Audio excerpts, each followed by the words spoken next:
안녕하세요. 주사랑교회 성도님 여러분. 성경에 나오는 중요한 사건으로 우리의 생각과 은혜를 나누는 수요 성경 공부 시간입니다.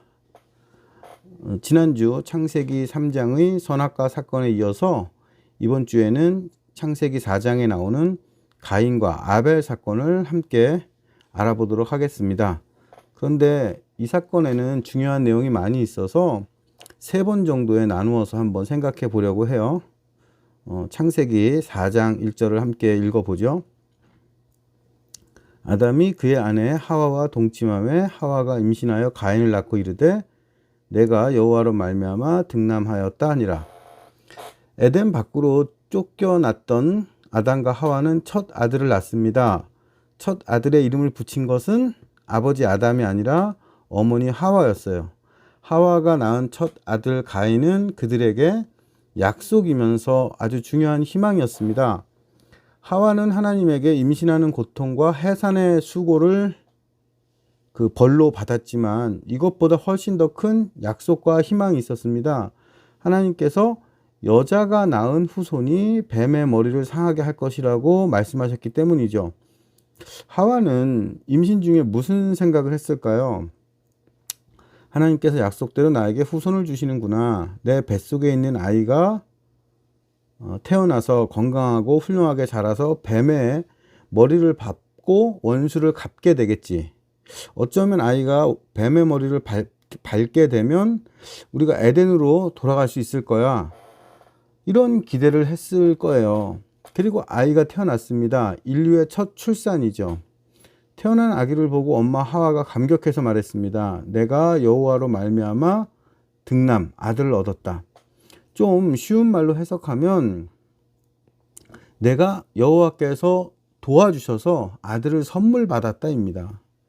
하와는 건강하게 태어난 아기를 보면서 감격해서 이 아들의 이름을 얻는다, 받는다 라는 뜻을 가진 가인으로 짓죠.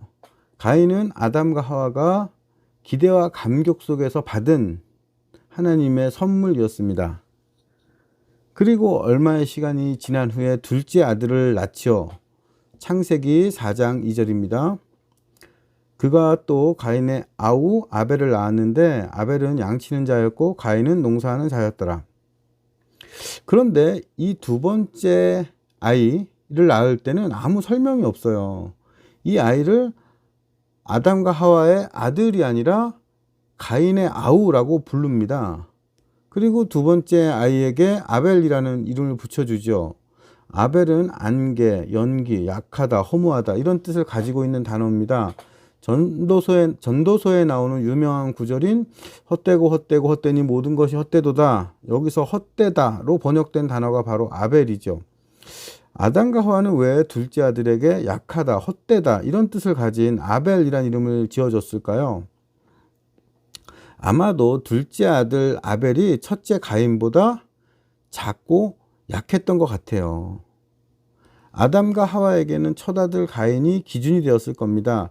그런데 둘째는 가인보다 몸이 작고 울음소리가 우렁차지 못하고 약해요. 아니면 아이가 울 힘도 없을 만큼 약하게 태어났습니다. 그래서 아이의 이름을 약하다, 허무하다라는 뜻을 가진 가인으로 지은 거 아닌가 이렇게 추측해 볼 수 있습니다. 가인과 아벨은 이름의 뜻도 다르고 태어났을 때 분위기도 다르지만 아담과 하와 그리고 가인과 아벨은 성경에 나오는 최초의 가족입니다. 성경은 아담과 하와가 어떻게 이 아이들을 키우고 가르쳤는지에 대해서는 이야기하지 않습니다. 그리고 아벨은 양을 치고 가인은 농사를 짓는 성인 시절로 그냥 넘어가죠. 그런데 가인과 아벨 이 사이에는 성장하면서 뭔가 갈등이 있었던 것 같아요. 성경은 이걸 명확하게 이야기해 주지는 않지만은 아벨이 아버지와 형과 함께 농사를 짓지 않고 양치는 사람이 되었다는 사실이 이들 사이에 어떤 문제가 있었다는 걸 암시하고 있습니다. 당시에는 육식을 하지 않았기 때문에 양치는 일이 그렇게 중요한 일이 아니었습니다. 그리고 하나님께서 남자 전체에게 내리신 명령은 농사를 짓는 일이었죠. 그런데 아벨은 농사 짓는 사람이 아니라 양 치는 사람이 되었습니다. 양을 치는 일의 가장 큰 특징은 뭘까요? 집을 떠나 있는 시간, 가족과 떨어져 있는 시간이 많다는 겁니다. 아벨은 일정한 장소에서 씨앗을 뿌리고 정착하는 농사꾼이 아니라 양을 몰고 여기저기 떠돌아다니는 유목민이 된 거죠. 만약에 아담과 가인이 아벨을 양치는 사람으로 만들었다 그러면 이건 아벨에게 넌 농사 짓는데 도움이 안 되니까 다른 일을 해라, 이렇게 소외시킨 거고, 아벨이 자발적으로 양을 치는 사람이 되었다면 이건 나는 아버지 형과 일하는 것보다 나 혼자 떠돌아다니는 게 더 좋아, 이렇게 집에 있는 걸 부담스러워 했던 거죠. 어찌 됐든 간에 가인과 아벨이 같은 일을 하지 않은 건 뭔가 좀 문제가 있어 보입니다. 그리고 세월이 지난 어느 날 가인과 아벨이 함께 하나님에게 제사를 지내죠. 두 사람이 같이 제사를 드렸는데 드리는 제물이 다릅니다. 각자의 삶이 다르고 노동의 결과가 달랐기 때문이죠. 창세기 4장 3절에서 5절을 함께 읽어보겠습니다. 세월이 지난 후에 가인은 땅의 소산으로 제물을 삼아 여호와께 드렸고, 아벨은 자기도 양의 첫 새끼와 그 기름으로 드렸더니 여호와께서 아벨과 그의 제물은 받으셨으나 가인과 그의 제물은 받지 아니하셨더라. 가인이 몹시 분하여 안색이 변하니. 가인은 곡식으로, 아벨은 양의 새끼와 기름으로 제사를 드렸습니다. 이때는 하나님과 인간이 더 친밀했던 시대라 하나님께서 제사를 받으셨는지 안 받으셨는지 즉시 그 결과를 알 수 있었습니다. 아마 하늘에서 어떤 징조가 나타났거나 불과 연기를 통해서 눈에 보이는 특별한 현상으로 알려주셨던 것 같아요. 그런데 하나님께서는 아벨과 그의 제물은 받으셨는데 가인과 그의 제물은 받지 않으셨습니다. 정확하게 보셔야 되는데 하나님께서 아벨의 제사만 받고 가인의 제사는 받지 않으신 게 아닙니다. 아벨과 그의 제물은 받고 가인과 그의 제물은 받지 않으신 거죠. 아벨과 가인이 드린 그 제물은 그들의 노동과 시간의 결과였고, 이 제물과 그 사람은 분리되지 않았습니다. 자기와 제물을 받지 않으시니까 가인이 너무 분해서 얼굴이 울그락불그락 감정 조절이 안 될 정도로 화가 났죠. 가인은 왜 이렇게 분했을까요? 하나님께서 자신의 제물을 받지 않으시자 가인이 몹시 분노했다, 화났다는 사실에서 암시되는 게 있습니다. 이번에 처음 제사 드리는 게 아닌 거죠. 그동안은 하나님께서 문제없이 가인의 제물을 받으셨던 겁니다. 그런데 이번에 처음으로 자신의 제사가 거부당한 거예요. 그래서 몹시 분했던 거죠. 가인은 장남이고 부모와 가업을 함께 하는 정통성 있는 사람입니다. 그래서 하나님께서 당연한 것처럼 나의 제물을 받고 나를 인정하셨는데 이번에 동생의 것은 받고 자기 것은 안 받으셨어요. 그런데 이 동생 아벨은 누구냐?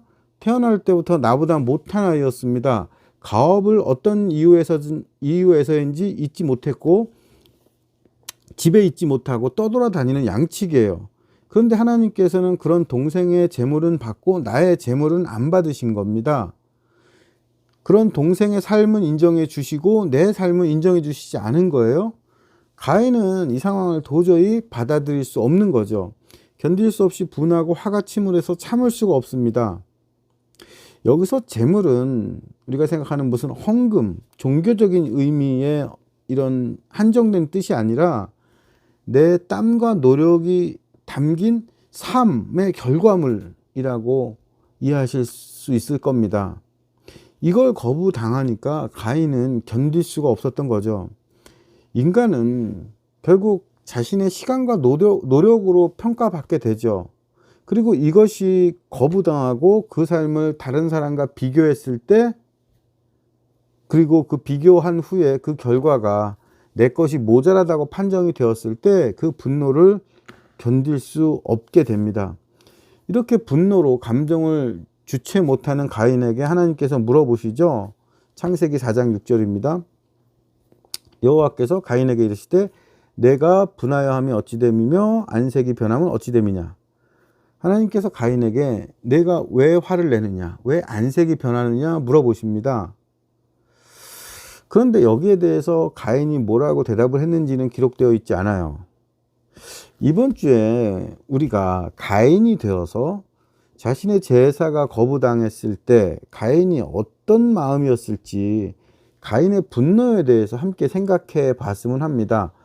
그리고 이 하나님의 질문에 가인이 어떻게 대답했어야 좋았을지 여기에 대해서 함께 이야기를 나누어 보았으면 합니다.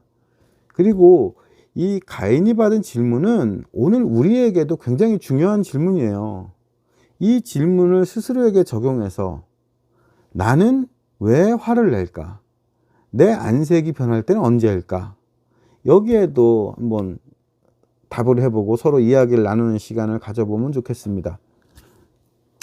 수요일 8시 줌과 교회에서 뵙겠습니다. 유익하고 우리에게 나눔이 풍성한 그런 시간이 되었으면 좋겠습니다. 기다리고 있겠습니다.